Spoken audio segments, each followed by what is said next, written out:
네, 반갑습니다. 오늘은 설교 제목이 재난의 시작이라는 제목으로 말씀을 준비했습니다. 한 5년 좀 됐죠. 일본에서 쓰나미 지진으로 인한 해일로 인하여서 많은 사람들이 생명을 잃었던 사건이 있었습니다. 그 중에서 가장 피해가 많이 났던 지역이 나토리시라고 하는 지역의 많은 사람들이 생명을 잃었는데, 당시 주민이 5,600여 명이었는데, 그 중에서 죽은 사람이 700여 명이 생명을 잃었다라고 합니다. 그래서 이제 그 쓰나미 이후에 생존자들을 중심으로 해서 어떻게 그 쓰나미가 발생하고서 실제 그 쓰나미가 이제 해일이 이 나토리시라는 시를 덮칠 때까지 한 1시간 10분이라고 하는 시간적인 피할 수 있는 기회가 있었는데도 불구하고 많은 사람이 생명을 잃게 되었는가, 이렇게 설문조사를 해보았다고 합니다. 그때 첫째 원인이 무엇이었는가 하면은 지진이 일어나가지고 집들이 흔들리거나 혹은 가로수가 넘어지거나 가로등이 넘어지는 그런 일을 그들이 느끼면서, 일본이라는 나라는 지진이 많은 그런 나라이다 보니까 늘 그런 지진을 경험해 왔었다 보니까 지금까지도 지진이 있었지만은 괜찮았으니까 지금 이런 지진 가운데서도 별일 없을 것이다 라고 스스로를 안심시키는 그러한 일로 인해서 대피를 가지 않고 시간이 몰다가 결국에는 그 쓰나미로서 해일로서 많은 사람이 생명을 잃게 되었다라는 그런 보고서가 나왔습니다. 우리 사람들은 저도 성인 어른들은 어려운 일을 만나면은 어떻게 생각하게 되는가 하면은 자꾸 스스로를 괜찮아, 걱정할 것 아니야, 안심해도 돼, 그렇게 걱정되는 상황에서 내가 나 자신을 스스로 이렇게 안심시키려 하는 그런 경향이 있다고 합니다. 문제는 뭐냐면은 우리가 어려운 일 만날 때마다 깜짝 놀란다든지 이렇게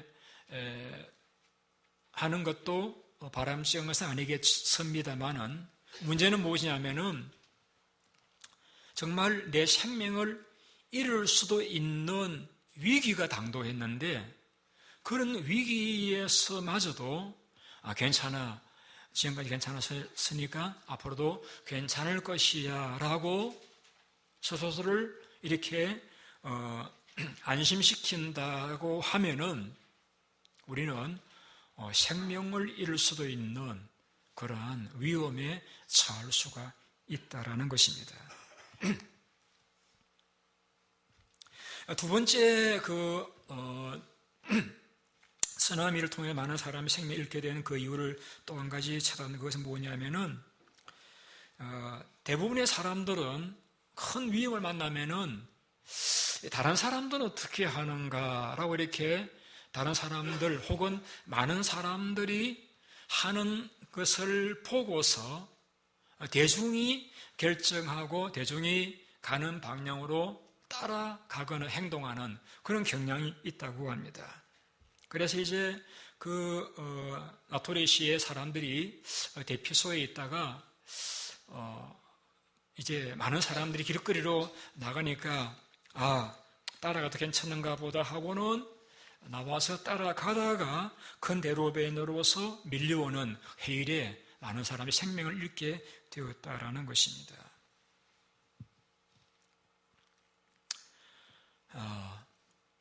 오늘 읽은 이 본문의 말씀은 예수님과 제자들과 대화의 내용이죠.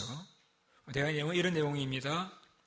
예수님께서 제자들과 함께 성전을 지나가는데 제자들이 예수님에게 예수님 이 성전 좀 보세요. 이렇게 웅장하고 이렇게 놀라운 아름다운 이 건물 좀 보세요 라고 성전을 보고 놀라서 자랑스럽게 예수님에게 말씀을 드리자 예수님께서 대답하시는 것이 너희들이 이 보는 건물들은 다 무너지게 될 것이다 라고 말씀을 하십니다.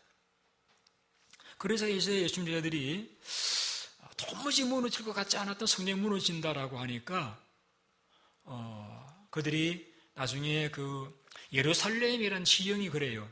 이제 예루살렘 시가 있으면은 그 시온산이 예루살렘 시를 쭉 둘러서 이렇게 시를 둘러서 팽풍과 같이 이렇게 둘러싸여 있기 때문에 그 산 위에 올라가면은 시가 아래로 보입니다. 그래 이제 시온산 위에 올라가서 언덕에서 그 성전을 바라보면서 제자들이 물었습니다. 주님, 이 성전이 무너진다고 하셨는데 그런 일이 있을 때에는 어떤 징조가 있습니까? 이렇게 물었습니다. 어떤 사인, 어떤 그런 성전이 무너질 것이다 라고 생각할 수 있는 어떤 징조, 어떤 사인이 있겠습니까? 라고 묻자 주님께서 그들에게 몇 가지 말씀하십니다. 많은 사람들이 내가 그리스도라고 해서 너희를 미혹할 것이다. 또 전쟁의 소문이 너에게 들리게 될 것이다. 그리고 기근과 지진이 있게 될 것이다. 그 이후에도 우리가 읽지 않았습니다. 9절에서부터 37절까지 주님께서 그 징조에 대해서 많은 말씀을 하시고 있습니다. 제가 시간상 것을 다 오늘 다루지는 못하고 8절까지의 언급된 내용만 가지고 말씀을 드리려고 합니다. 주님께서 네 가지 말씀하셨죠. 미혹받지 말라. 많은 사람들이 내가 그리스도라고 너희들을 미혹할 것이다. 전쟁의 소문을 듣게 될 것이다. 또 지진이 일어나게 될 것이고 기근이 있을 것이다 라고 말씀하시면서 뭐라고 말씀하시냐면 이는 재난의 시작이니라. 우리 8절 같이 한번 읽어보시겠습니다. 8절 말씀 같이 읽습니다. 시작. 민족이 민족을 나라를 대적에 일어나겠고 곳곳에 지진과 있으며 기근이 있으니 이는 재난의 시작이니라. 재난의 시작이다 라고 했습니다. 오늘 우리가 지진, 전쟁의 소문들을 듣고 있습니다. 그런데 이것은 앞으로 있을 더 끔찍한 재난의 시작에 불과하다는 것이 시작에 불과하다.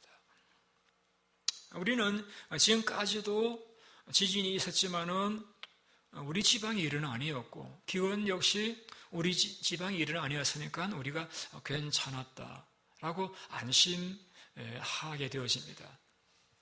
전쟁도 아직 우리가 그래 피부로 와닿는, 물론 일부 우리 교우들이 전쟁터에 가 계시기도 합니다만 그래도 대부분의 분들은 미국에 살고 있기 때문에 우리는 아직은 괜찮다라는 그런 안심하고 있는 것이 사실입니다.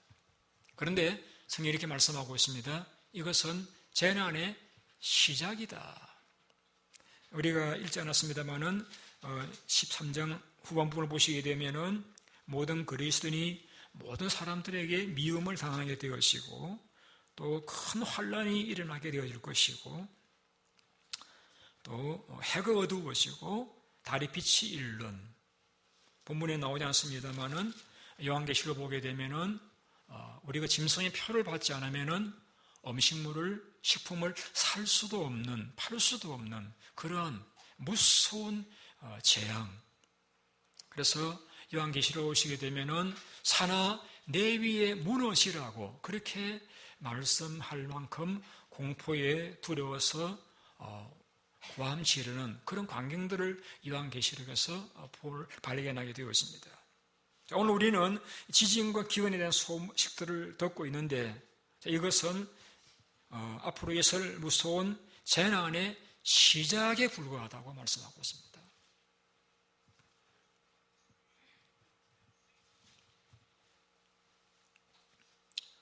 여러분, 우리가 만난 이러한 기근과 시즌의 소문들이 재난의 시작에 불과하다고 말씀하고 있는데, 우리 지구의 앞날은 장밋빛이 아닙니다. 그런데 만일 저나 여러분들께서 쓰나미를 당했던 일본 동부의 주민들과 같이 괜찮았으니까 괜찮을 것이야 라고 스스로를 위로하고 안심시키는 것, 그건 좋아요. 그런데 그러다가 우리가 생명을 잃는 그런 상황에 도달한다라고 하면은 굉장히 그러한 스스로를 안심시키는 것은 굉장히 위험한 또 어리석은 그런 일이 되어지는 것입니다. 그래서 오늘 저는 여러분들과 함께 주님께서 소위 복음서의 예언서라고 말하는 이 복음서의 묵시록으로 말하는 이 마가복음 13장의 이 전반부를 함께 살펴보면서 우리는 그럼 어떻게 해야 하는가 하는 부분에 대해 세 가지로 제가 준비한 말씀을 드리려고 합니다. 첫째는 한번 따라해 보시기 바랍니다. 세상의 모든 것은 무너집니다. 2절을 보시게 되면은 주님께서 대답하시기를 이 큰 건물들을 보느냐 돌 하나도 돌 위에 남지 않고 다 무너지게 된다라고 했습니다. 여러분, 여기에서 이 큰 건물이라는 것은 뭘 가리키죠? 성전을 가리키죠. 성전. 여러분, 우리가 성경을 통해서 성전의 역사를 살펴보게 되어지면은 이 성전이라는 것은 하나님이 이제 계시는 집이라는 뜻이죠. 하나님 계시는 집. 처음 성전을 지은 사람은 솔로몬이었는데 그 솔로몬이 성전을 지으려고 할 적에 하나님께서 야, 내가 언제 너희들 보고 내 집을 지으라고 이야기한 적이 있었느냐. 그래서 어떻게 그 천지 만물을 창조하신 그 하나님을 인간의 지은 그 집 속에다가 이렇게 모실 수 있겠습니까? 높고 위대하고 광대한 하나님을 인간의 집을 지어놓고 여기에 계세요 이렇게 이야기한다는 게 사실은 말이 안 되잖아요. 그런데 이제 솔로몬이 하나님을 사랑하여서 성전을 짓고 그리고는 하나님 앞에 기도를 드리죠. 하나님, 이 성전에 하나님 계셔서 우리들이 이 성전에 와서 기도하거든 우리 기도 들어보세요. 우리 잘못해서 이곳에 와 용서를 빌거든 우리 죄를 사하여 주세요. 혹시 우리가 잘못 질러가지고 멀리 포로로 끌려간 땅이 있다 할지라도 성전이 있는 이곳을 향하여 기도하거든 하나님 우리 기도 들어주시고 우리를 구원해 주세요. 이런 이제 기도를 드려서 하나님께서 그 솔로몬이 사랑스러우셔가지고 그렇게 하시겠다고 그 성전에 내 이름을 두겠다고 그곳에 내가 함께 머물겠다고 약속을 하셨습니다. 그래서 솔로몬이 지은 성전 위에는 늘 하나님의 임재를 상징하는 그 구름이 덮여 있는 그런 이제 하나님의 집으로서 기능을 발휘했습니다. 성전 안에는 여러분이 이제 혹 그림이나 사진을 통해 보시는지 모르겠습니다만은 들어가면은 이제 노제단이 있어서 거기다가 이렇게 제물을 불태우고 제사를 드리는 곳이 있고 또 곳에 가면은 큰 이제 노수로 만든 큰 물통이 있어가지고 거기서 이제 제사장들이 제사를 드리기 전에 손이나 몸을 씻게 되어지고 또 거기에는 또 금촛대가 있어가지고 이제 불을 늘 밝히고 또 이제 이스라엘을 상징하는 12개의 떡이 늘 진설되어 있어가지고 그 떡을 하나님께 이스라엘을 대표하여 드리는 그런 의미로 떡을 배설하고 조금 더 나아가면은 지성소라는 곳이 있어가지고 거기에는 이제 모세의 십계명을 넣은 그 법궤가 있는데 거기에 하나님이 계셔서 하나님이 그 백성들의 기도, 제사를 받으시는 그러한 솔로몬의 성전이었습니다. 우리 잘 아는 대로 솔로몬이 죽고 그 후에 몇 번 왕이 갈리면서 백성들이 하나님을 버리고 우상을 섬기면서 범죄합니다.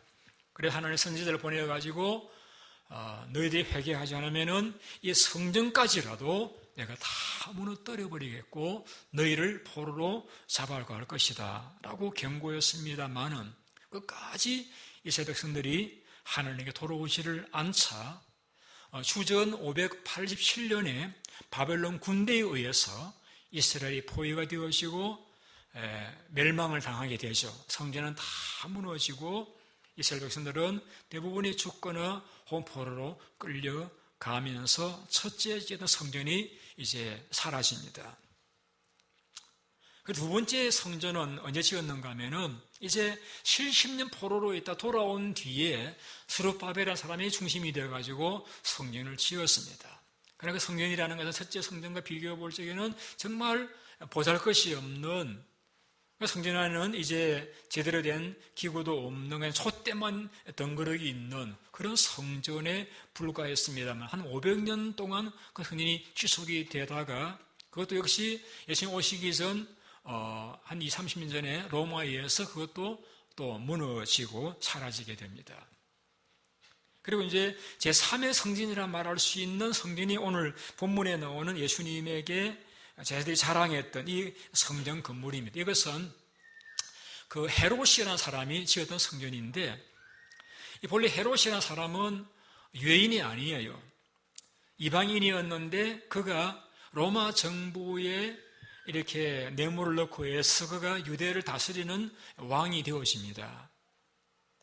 그가 이방인이면서 유대인의 왕이 되면서 그 백성들의 환심을 사기 위해서 성전을 짓게 됩니다.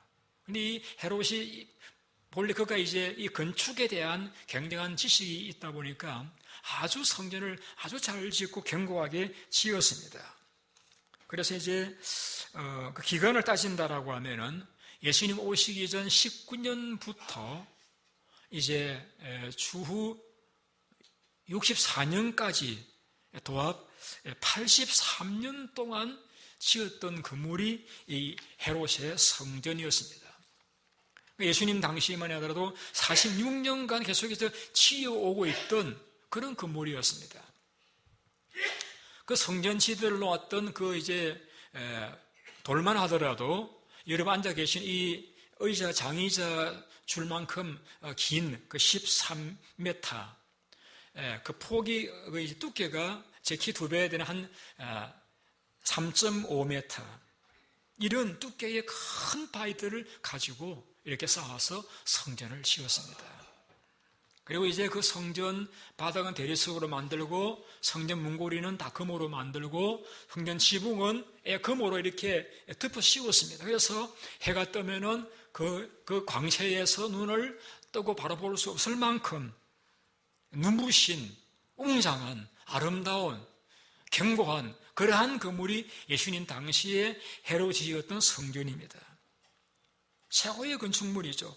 그 성전이 무너진다는 것은 상상할 수가 없는 그러한 건물이었습니다. 그래서 이 사람들은 이 성전만큼은 영원할 것이다, 그렇게 믿었습니다. 그런데 예수님께서 그 성전을 자랑하는 제자들에게 이 건물들이, 이 돌들이, 성돌들이 그 돌 위에 돌 하나 남지 않고 다 무너지게 될 것이라고 말하니까 제자들은 도무지 예수님 말씀이 믿어지지 않는 그런 말씀이었고 그들에게는 충격적으로 다가왔던 그런 이제 예언이셨던 것입니다. 이 예수님의 예언은 이루어집니다. 그래서 예수님 이제 성천하시고 난 후에 30년 뒤에 이스라엘이 독립운동을 전개합니다. 그래가지고 로마의 군대가 진압하기 위해서 와서 로마의 장군 티투스가 대종으로 되는 그 장군이 건너는 군대가 와서 성전을 점령을 하고 함락을 시키게 되는데 그때 많은 유대인들이 그 위기에서 생명을 건지기 위해서 그 성전이 있는 곳으로 가면은 안심할 것이라고 생각해가지고 많은 사람들이 그 위기에 때 성전으로 몰려들었습니다. 그러니까 로마 군인들이 그 성전을 향해서 불화살을 쏘았고 화재가 일어났습니다. 그러면서 그 지붕에 있던 검들이 녹아내리면서 검들이 그 큰 바위들 돌틈 속으로 스며들어 가기를 시작했습니다. 나중에 그 성을 함락한 이후에 그 로마 군대가 그 돌틈에 스며들어간 금을 꺼내기 위해서 모든 돌들을 다 이렇게 드러내게 되었습니다. 그러면서 예수님이 말씀하셨던 돌 하나도 돌 위에 남지 않고 무너지려는 그 예언은 성취가 되어지는 것입니다.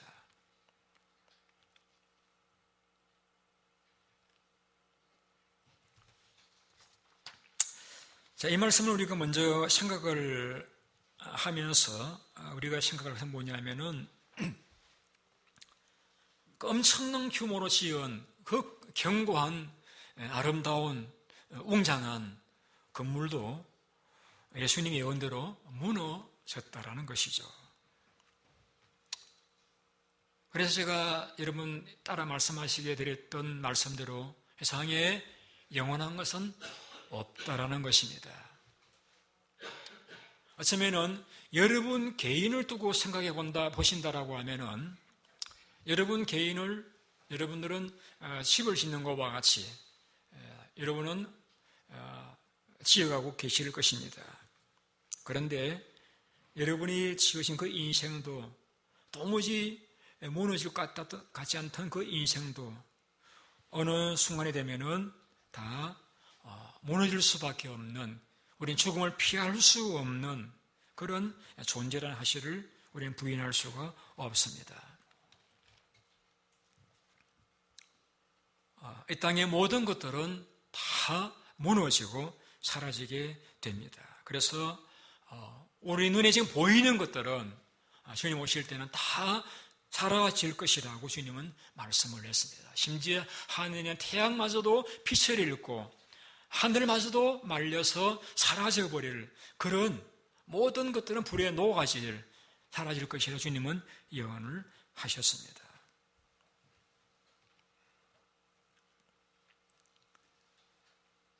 우리는 이러한 사실을 생각한다라고 하면은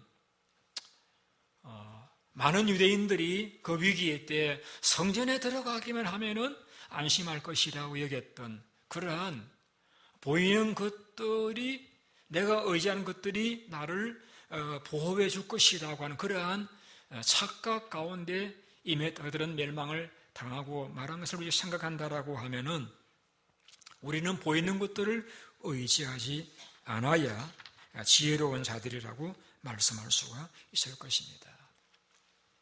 세상에 영원한 것은 없습니다. 모든 것들은 다 무너지고 사라진다라고 하는 것이 성경의 가르침입니다. 주님께서 이 말씀을 하셔서 저희들이 이제 그 시온산 위에 같이 주님과 앉은 자리에서 그 성전을 바라보면서 주님, 이 성전이 무너진다고 하셨는데 그러한데 어떤 징조가 있을 것입니까? 이렇게 징조를 물었습니다. 그래서 주님께서 본문에 보면은 4가지 말씀하셨죠. 많은 사람이 와가지고 내가 그리스도라 그렇게 너희를 미혹할 것이다. 전쟁의 소문을 듣게 될 것이다. 지진과 기근이 있게 될 것이다. 본문은 이제 없습니다만 그 뒤에 보시게 되면은 너희들이 세상 많은 사람들에게 미움을 받고 박해를 받게 될 것이다. 그리고 이제 하늘의 해가 어두워지고 빛을 잃는 그런 때가 오게 될 것이다. 이 마가복음에 없는 다른 내용들을 보게 되시면은 또 성전에 설 수 없는 그러한 것에 서게 되는 그러한 일들이 오게 될 것이다 하는 많은 징조들에 대해서 주님께서 말씀을 일러 주셨습니다. 그러시면서 마태복음에 보시게 되면 이렇게 말씀했습니다. 주님께서는 이런 그런 징조들을 보게 되거든 너희들은 산으로 도망을 하라고 했습니다. 실제 이제 예수님 말씀하셨던 대로 이제 로마 군대가 예루살렘을 포위하기를 시작했습니다. 그래서 많은 유대인들은 성전으로 모여서 하나님 앞에 기도했습니다. 그런데 놀랍게도 예루살렘 포위했던 로마 군대가 갑자기 포위를 풀고 다시 그 군대가 로마로 후퇴 퇴각을 했습니다. 그때 많은 사람들은 생각하기를 우리가 기도하니까 하나님이 로마 군대를 퇴각시켰다고 해서 환호하고 좋아했습니다. 그런데 그때에 크리스찬들은 예수님의 그 징조와 교훈을 기억했습니다. 로마 군대가 애워싸거든 너희들은 산으로 대피하라는 말씀을 기억하면서 그 1차 로마 군대 퇴각 때에 그리스도인들은 예루살렘을 빠져나와서 산으로 대피를 했습니다. 그때 로마 군대 대피했던 이유는 이제 로마 황제가 죽었기 때문에 대피했었는데 다시 2차 공격이 시작되어지면서 결국은 그 로마 군대가 그 예루살렘을 포위하고 그 난공불락이라 말하던 그 예루살렘 성은 결국은 함락을 당하게 되었습니다. 그래서 여러분 예루살렘 가보시면은요, 예루살렘 시내로 흐르는 그 시내가 있는데 그 시내는 기온 샘이라고 말하는 그 시내 샘을 끊고 식량 보급을 끊으면서 그 성 안에 많은 사람들이 결국은 기아로 죽게 되어지고 사람이 사람을 먹는 그런 이제 참상이 일어나게 되어지고 그래서 110만이라고 하는 사람들이 사망하고 7만이라는 사람이 포로로 끌려가면서 이스라엘은 27년 동안 나라를 잃어버린 그러한 불행한 민족으로 끝나버리고 말았습니다.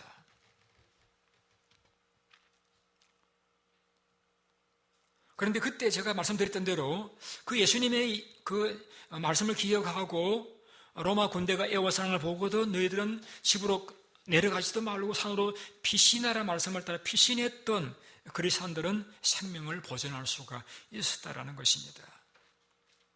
그렇다라고 하면은 오늘 우리는 예수님이 말씀하셨던 이 종말의 징조 사인들을 오늘 우리가 본다라고 하면은 오늘 우리는 그러면 어떻게 해야 되느냐?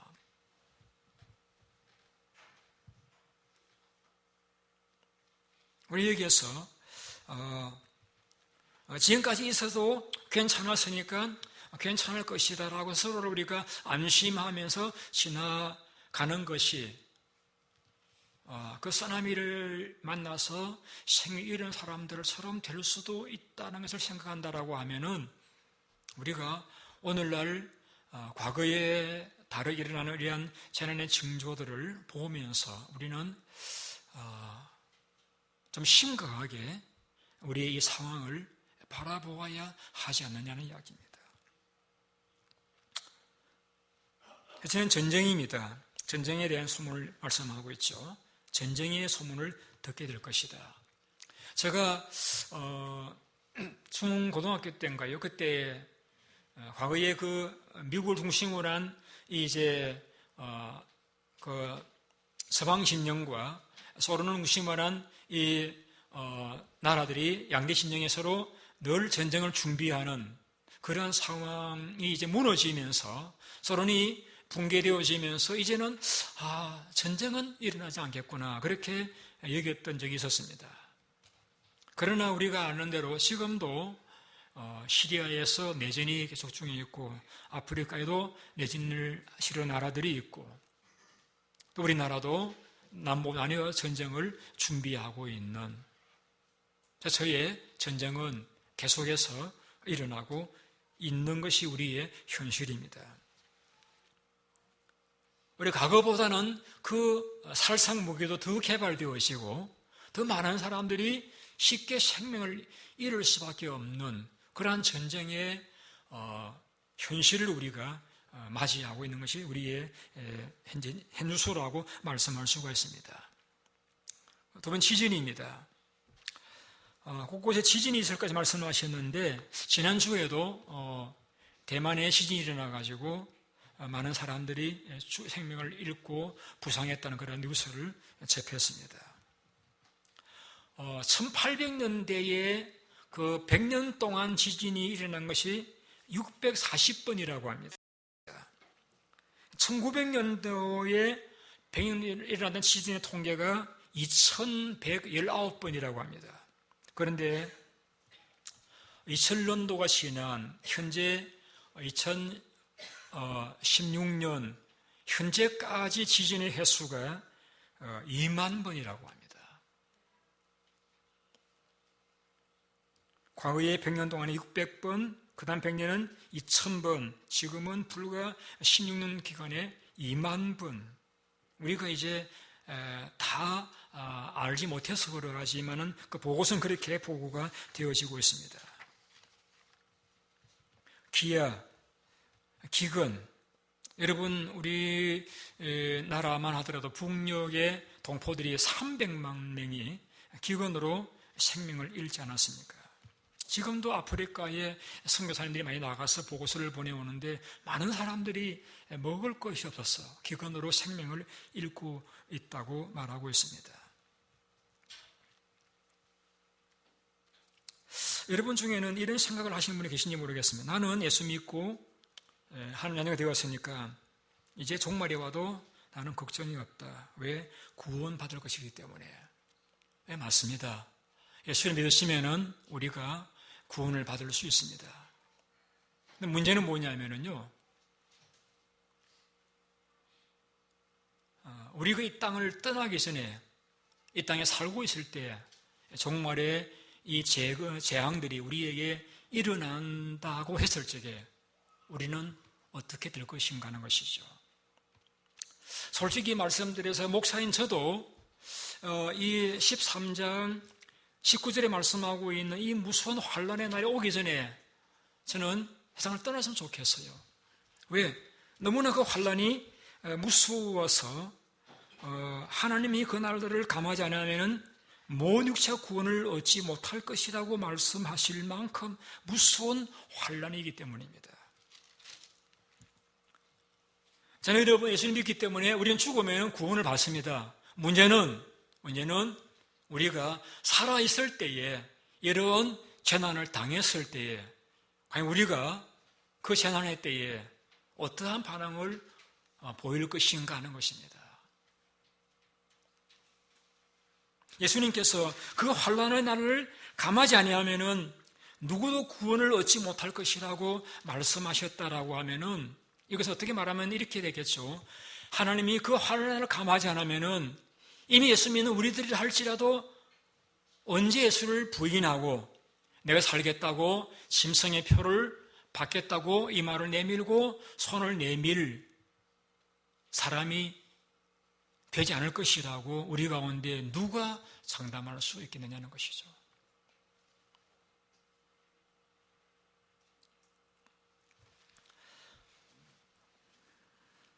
예수님께서 이 난리 소문을 말씀하시면 이렇게 말씀하십니다. 두려워하지 말라.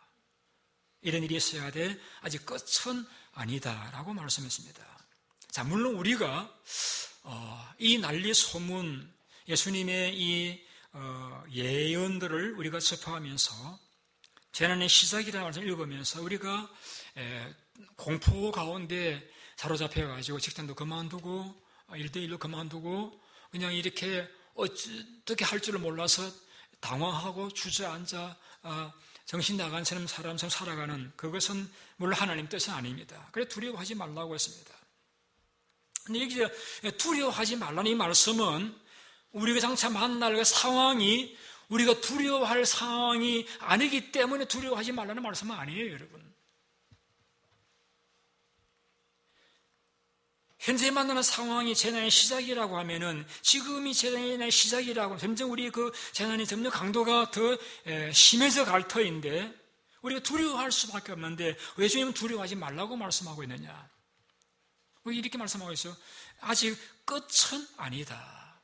이 끝은 아니라 말씀은 우리가 앞으로는 이제 더 재앙이 더 극심해지겠지만은 그러나 우리가 대비할 수 있는 기회가 있기 때문에 우리가 대비할 수 있는, 혹은 피할 수 있는, 준비할 수 있는 기회가 있기 때문에 두려워하지 말라고 말씀하는 것이지, 우리가 만날 앞으로 상황이 두려워할 만한 상황이 아니기 때문에 두려워하지 말라고 말씀하신 것은 아닙니다, 여러분.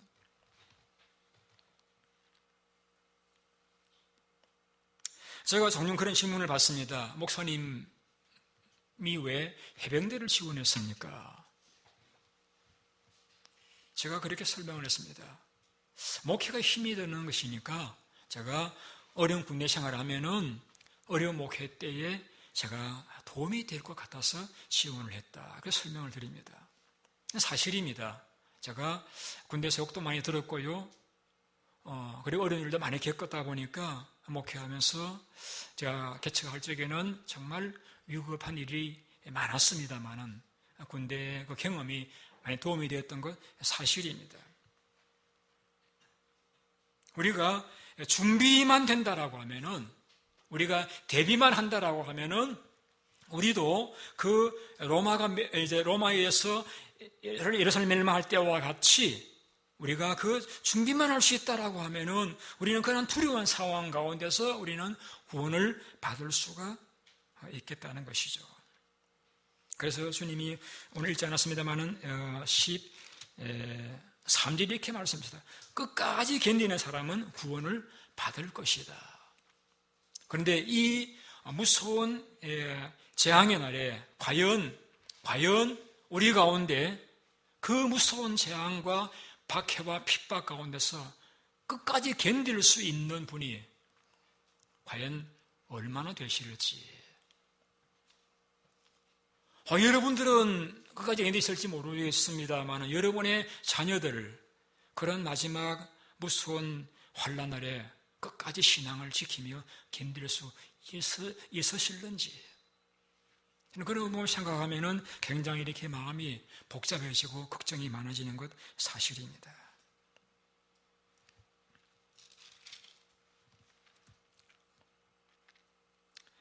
우리가 소위 자살하는 분들이 있죠. 왜 자살을 하려고 합니까? 자살하면은 끝이라고 생각하기 때문에. 그러나 여러분, 죽음이 끝은 아니잖아요. 영생과 영벌로 나누시잖아요, 그 순간. 그리고 환난의 날에 내가 생명을 잃어버리면은 오히려 우리가 영생에 들어가니까 좋을 수도 있습니다만은, 문제는 생명을 내가 나로 잃게 할 수는 없고 그 환난에 직면을 한다라고 할 적에 과연 내가 견딜 수 있을 것인가? 지금 이 재난도 하나의 시작에 불과하다라고 말하는데 그 무서운 환난이 자연재해가 앞으로 계속될 터인데 그때에 과연 내가 신앙을 지킬 수 있을 것인가? 그때 내가 쌓은 그 공부가, 학력이, 내가 벌어놓은 재물이, 내가 키우는 자녀들이, 내가 잘 돌본 내 건강이 나를 과연 지켜줄 것인가? 여러분, 그렇지 않잖아요. 여러분 어떻게 하실래요? 저는 이 부분을 설교를 준비한 고민하다가 제 마음속에 시편 18편 말씀이 생각났습니다. 이런 말씀입니다. 나의 힘이 되신 여호와여, 내가 주를 사랑하나이다. 여호와는 나의 요새이시고 나를 건지시는 자이시요, 내가 그 안에 피할 나의 바위시고 나의 방패시요 나의 구원의 뿌리시요 나의 산성이시로다. 사망의 줄이 나를 두르고 불의 상수가 나를 두렵게 하였을지라도 내가 하나님께 부르짖었더니 하나님이 그의 성전에서 내 소리를 들으셨도다. 시편 18편은 다윗이 지은 시입니다. 다윗은 그의 생애 때 고난을 많이 당했습니다. 그 어릴 적에는 부모도 인정하지 않았던 그런 막내동이었습니다만은 그가 나중에 장군이 되어지죠. 그러나 그가 왕의 사위가 되어지면 오히려 왕이 그를 죽이려고, 장인이 그를 죽이려고 군대를 일으켜서 늘 추격을 하고 그는 피난을 다녔습니다. 그가 왕으로 된 후에도 아들이 아버지를 죽이겠다고 군대에 일으켜 또 피난을 다니는 그런 많은 피난의 세월들을 10수년간 보냈던 사람이 다윗입니다. 그런데 그가 그 많은 환난과 고통 가운데서도 신앙을 배반하지 않고 믿음을 지켰고 그리고 훌륭한 다윗 왕국을 이루었고 하나님의 사람이 될 수 있었던 이유는 한 가지입니다.